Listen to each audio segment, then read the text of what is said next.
I'm Jasmine Moulton, and this is Reality Check.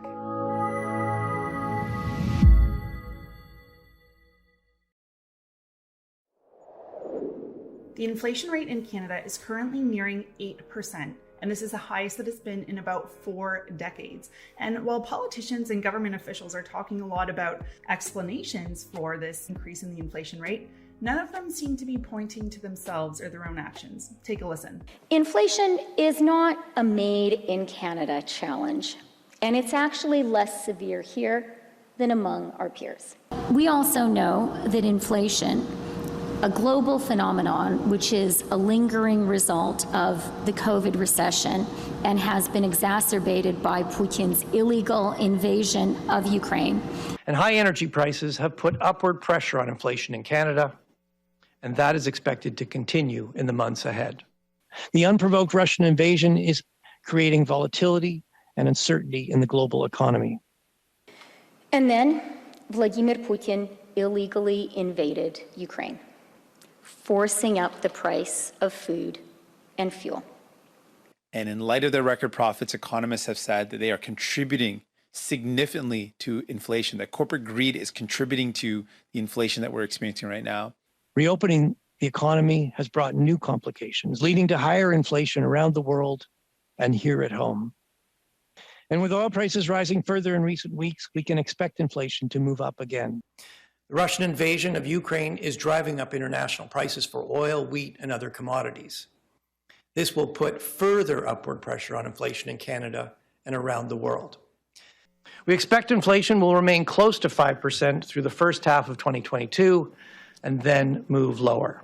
What we just heard was a bunch of different Canadian politicians and government officials giving various excuses as to why Canadians are currently experiencing high rates of inflation in this country. In particular, there's 5 claims that government made in that clip that are being dutifully echoed by their friends in the legacy media that need to be debunked. Let's get started. The first myth is that inflation is happening everywhere. It's a global phenomenon. First off, this is a terrible excuse. If you are bad with money, but all of your friends are also bad with money, that doesn't mean that your choices are responsible. And second of all, the Bank of Canada's mandate is not to copy what every other central bank across the world is doing. The Bank of Canada's mandate is to target inflation to about 2%. So if other central banks around the world are missing their targets and are taking actions that are conducive to inflation, then maybe you shouldn't follow what all your counterparts around the world are doing. But more fundamentally, it's not even true that this is a global phenomenon. There are many OECD countries with inflation rates lower than Canada, including G7 countries as well. At the end of the day, when our politicians say it's happening everywhere, it's not our fault, that's essentially them avoiding responsibility for some of their current policies that are conducive to inflation. For example, take the carbon tax that exists in Canada but doesn't exist in some of the world's largest emitting countries like the United States and China. The carbon tax makes food prices and energy prices more expensive. It's designed to do this. So no, politicians, inflation isn't happening everywhere around the world, and some of your own policies are making it a lot worse here at home. Myth number 2.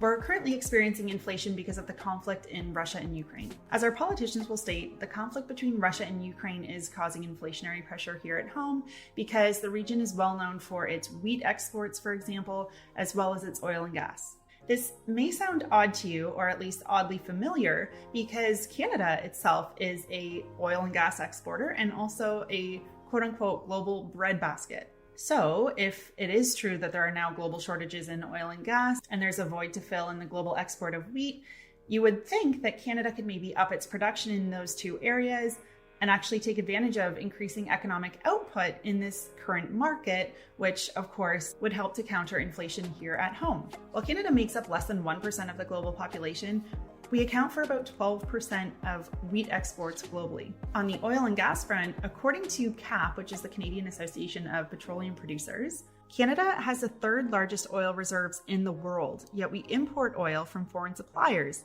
even though Canada produces more oil and natural gas than we need to meet energy demands within our country. Currently, more than half the oil used in Quebec and Atlantic Canada is imported from foreign sources, including the US and Saudi Arabia. So again, you'd think this would be a great opportunity for Canada to step up and help meet some of this demand globally, but we can barely even get our own oil and gas shipped across our own country, let alone overseas. What's worse, according to the Financial Post, Canada imported about 10,000 barrels per day of petroleum products from Russia last year, about 50% made up of gasoline and gasoline blends. So there were certainly a lot of Canadians that were very excited in anticipation with the prospect of the German Chancellor coming to Canada last month, meeting with the Prime Minister, and eager to alleviate Germany's current dependency on Russian oil and gas. But while those in the oil and gas sector here in Canada might have waited with bated breath to hear what the outcome of this meeting was, they may have been disappointed. The Canadian and German governments came to an agreement that Canada would provide Germany with some hydrogen generated from wind farms out in Atlantic Canada. As CTV News reports, Canada currently produces almost no hydrogen that would fit the goals of the agreement. Both countries believe a new hydrogen trade corridor could be set up and running well before 2030. Both governments are clear this agreement will not solve Germany's immediate desire to wean itself off Russian oil and gas, a necessity as the war in Ukraine has threatened European energy security. So it's really unclear how Canadian hydrogen in 2030 is going to keep Germans warm this winter, but what is clear is that this seems like a huge missed opportunity for Canadian oil and gas. And to conclude, it's really unclear how this is the Russian government's fault and not the Canadian government's fault for missing an opportunity to stop oil and gas prices and food prices from skyrocketing here in Canada. Let's move on to myth number 3, which is that the Bank of Canada didn't print money. The Bank of Canada recently tweeted out that it did not print money during the pandemic to fund the government's COVID-19 spending. So I reached out to Franco Terrazzano, who's the federal director of the Canadian Taxpayers Federation with a background in economics, to ask him a few questions. Franco, the government spent over $600 billion in fiscal year 2020 to 2021, but it brought in less than $300 billion in revenues and ran a $354.2 billion deficit as a result. So how did the government finance this deficit? Well, governments can raise revenue by taxes or by selling bonds to financial institutions, but the Bank of Canada can also buy Government of Canada bonds. And what was so different about the pandemic is that you saw the Bank of Canada's bond purchasing on overdrive. So the Bank of Canada's balance sheet increased by more than $300 billion during the pandemic, largely by buying Government of Canada debt.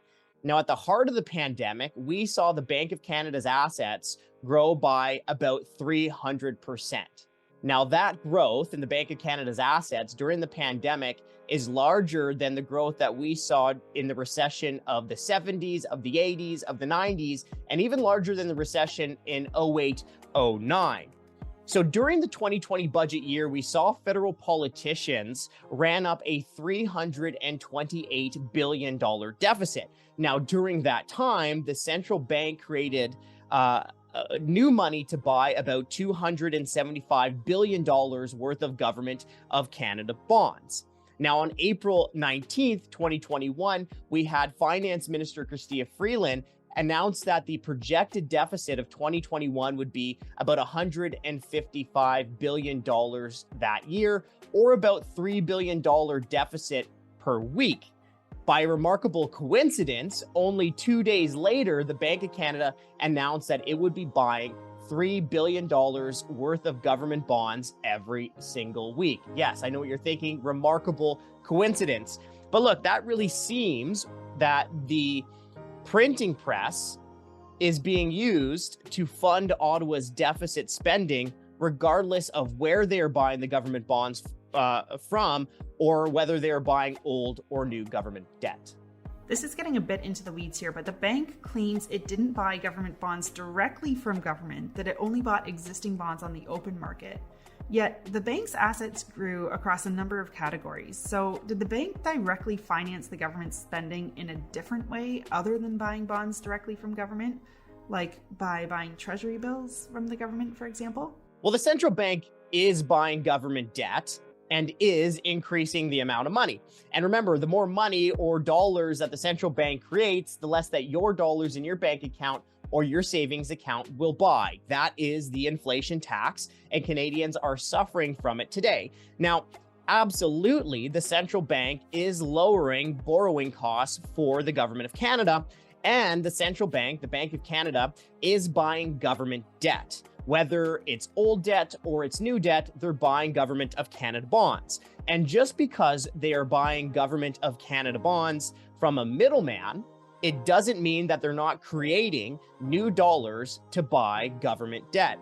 Also, another important thing to remember is that it's not like the central bank wasn't active in the primary market. Now, I have a quote that I want to read from you. It's from Tiff Macklem, the governor of the Bank of Canada, at his committee appearance in 2020. He said, quote, "We also took a series of steps to reduce our purchases of Government of Canada Treasury bills in the primary market. At the peak, we were buying as much as 40% of the T-bill auction." Lastly, the bank says quantitative easing is technically different than money printing. How would you respond to that statement? The central bank expanded its balance sheet by about $300 billion during the pandemic. Now, how did it get the money to buy all of those assets? Did it have a bake sale? No, it created new money with the click of a keypad. And look, the Bank of Canada says it didn't buy bonds with cash, but are using settlement balances. Okay, but that's creating new money, because what are settlement balances? Well, let's quote directly from the Bank of Canada when they say, quote, "Settlement balances or reserves are a unique type of money that the central bank creates," end quote. Oh, by the way, that's from the Bank of Canada's own website on understanding quantitative easing. So, Jasmine, what do we make of this Bank of Canada Twitter thread? Well, it seems like the Bank of Canada spinners are working really hard for their next bonus. Because remember, the Bank of Canada during the pandemic in 2020 and 2021 were busy handing out $45 million in pay raises and bonuses. Remember, that was during the pandemic, while their neighbors in the private sector lost their job, took a pay cut, maybe even lost their business. And it was also in 2021 when CPI was above 3% for 9 consecutive months, and as inflation continued to tick off. So why did the Bank of Canada hand out $45 million in bonuses and pay raises? Well, that's a really good question, because the Bank of Canada itself admits that it failed to meet its inflation target. In fact, the Bank of Canada only has one job, and that's to keep inflation low and around 2%. But if you've been to a grocery store or a gas station in the last year, you know that the Bank of Canada failed to do its only job. So why would the Bank of Canada be handing out millions and millions and millions of dollars in bonuses and pay raises? So again, what do we make of this whole thread from the Bank of Canada on money printing? It looks like those Bank of Canada spinners are working hard for their next bonus. So it really sounds here like the Bank of Canada is playing a semantics game. They say they didn't print cash, but here we are in a situation where the money supply has greatly increased since the start of the pandemic. Inflation is approaching 8%, and their target was to keep it at 2%. This brings us nicely to myth number 4, which is that you can't criticize the Bank of Canada governor. Of course, there were your typical suspects in the legacy media that lost their minds when Pierre Poilievre stated that he'd fire the Bank of Canada governor. But in reality, there were people from across the political spectrum that were lambasting his comments. Kelly McFarland wrote in the National Post, "It's a rash, reckless, and dangerous pledge. To implement it would be wholly irresponsible. The independence of the Bank of Canada is vital if Canadians are to retain any confidence in its reliability as an institution." So let's talk about Canadians' confidence in the Bank of Canada. Angus Reid conducted a poll recently that showed 41% of Canadians did not have confidence in the Bank of Canada to get inflation back under control. This sounds to me a lot like Canadians don't have confidence in the bank to do its job, not that they're concerned about the bank's independence. Even Paul Beaudry, the Deputy Governor of the Bank of Canada, stated this: "The aspect that we should be held accountable is exactly right. Right now, we completely understand that lots of Canadians can be frustrated at the situation.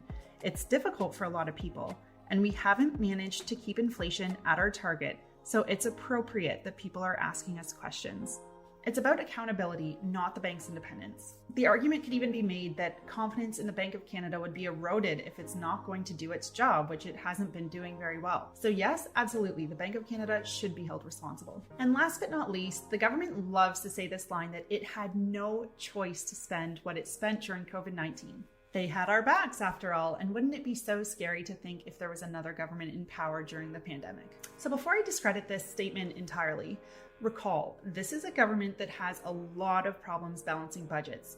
Our Prime Minister stated on the record that if you spend enough, budgets should quote unquote balance themselves. And this disastrous way of thinking came to fruition when, after his first 5 years as Prime Minister, he missed the mark by balancing the budget. He added over $100 billion to Canada's national debt before COVID-19 even arrived on Canada's shores. But putting all of that aside, it's clear from International Monetary Fund, the IMF's reporting, that Canada outspent its peers in the G7 by a long shot. The IMF states, Canada spent 19.7% of its GDP on its COVID response, which was about $435.2 billion. Furthermore, analyzing the IMF data, the Fraser Institute reported that Canada went into the most debt over COVID-19 compared to 35 other high-income countries. Here's a quote from the report. Canada has the highest deficit to GDP ratio at nearly 20%, and you can see this chart that's on the screen here. To put this in perspective, Canada's net borrowing is more than double the ratio of Germany and triple that of Sweden and Ireland. Furthermore, Canada ranks higher than the United States, the United Kingdom, and is almost double that of Australia, which has a similar economy to Canada. So while it's true that Trudeau opened the floodgates of spending during COVID-19, it's unclear why he had to spend so much more comparatively to other countries. Thankfully, the Fraser Institute offers more insight as to why this might be the case. They found that the government wasted at least tens of billions in, quote, poorly targeted assistance during the pandemic. One example of this was they found that $12 billion went to students deemed to be dependents living with parents in households with at least $100,000 in household income. Sadly, the Fraser Institute found a ton more examples like this that frankly just hurt your brain as a taxpayer. So here's a reality check. The government should stop avoiding blame and making excuses for why there's inflation in Canada. If politicians and government officials are really wondering why we have inflation in Canada, they should stop making excuses and look in the mirror. They should meet their inflation targets. They should stop with the policies that drive up food and energy prices like carbon taxes. And this should be obvious, but apparently it's not. They should stop spending money that they don't have. That's our show for this week. Thanks so much for tuning in. And don't forget to watch a new episode of Reality Check every Wednesday. If you've been enjoying Reality Check, then please support our work. Visit donate.tnc.news.